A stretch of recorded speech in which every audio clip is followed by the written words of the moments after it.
Let's be honest, if you think that you need to wait until the third, fourth, or even fifth day to have sex, you are the victim of misinformation or manipulation. You've been probably told that women don't want to have sex, that we're waiting for some emotional connection first. The truth is, we do want to have sex. We just don't want to have it with someone who bores the hell out of us. And that's what most of you are doing when your dates feel like interviews. Predictable, polite, and completely forgettable. If she's beautiful, she's been on a date like this 20 times this month alone. So let's fix that. Let's make your first dates exciting, the kind of dates that will make her wanna see you again and yes, invite you upstairs. Hi, this is Insider's Guide to Women and I'm Lada Kain, former model and now dating coach for men who are successful in everything except dating. If you want to actually understand women, not guess what they want, hit subscribe and turn on notifications because I'm about to share with you some things that most people are not honest enough to say. If you want a panty dropper first date, you need to break the pattern. Most women are stuck in the same loop. Same bar, same restaurant, same conversation. You need to wake her the hell up.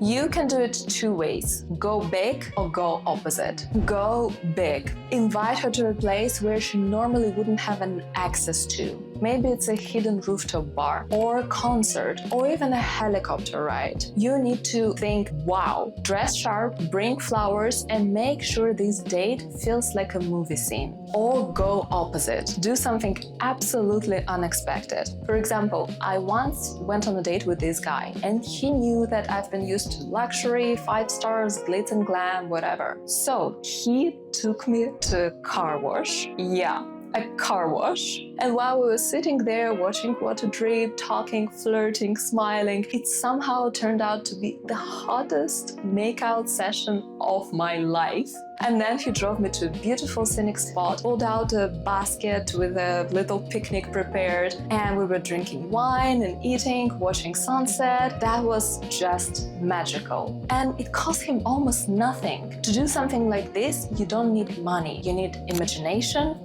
and balls. And here is what most men don't do. They don't read the woman. You can't treat all women the same. For example, for a small town girl, you take her out for a nice dinner at a luxury place and she's already impressed. But what if she's seen everything already? Then having the same dinner at the same luxury place for her is just boring. Ask yourself, what's her normal? And then you either go one way above it or completely flip it upside down. That's how you surprise her and that's how you really make an impression. You want to know where 90% of guys fuck it up? I'll tell you. It's physical contact. You're afraid of looking like a creep, so you don't touch her at all. And you sit there all stiff, overthinking everything, waiting for some magical green light from her, which never comes. And she feels it. And when you act scared, she knows you don't have it. Here is what to do instead. Touch her early, naturally, and intentionally. For example, you're talking about something and then you grab her hand and start teasing her about her nails or her rings, maybe her watch, something. Then when you're laughing together, casually brush her arm.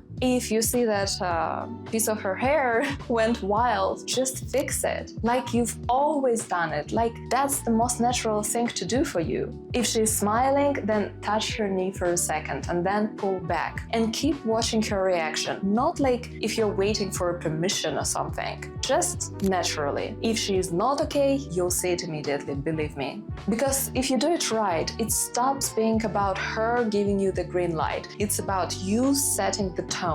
You're pretty much telling her, okay, this is my speed, can you keep up?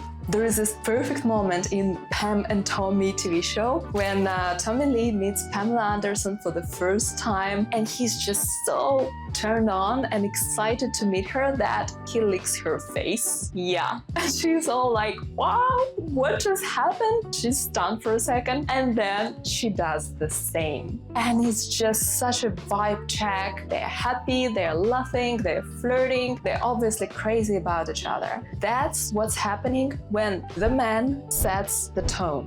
Me telling you this doesn't mean that you have to run around licking strangers. Yeah, please don't do that. But what it means is that you don't have to wait for her to give you permission to be who you are, to be a man.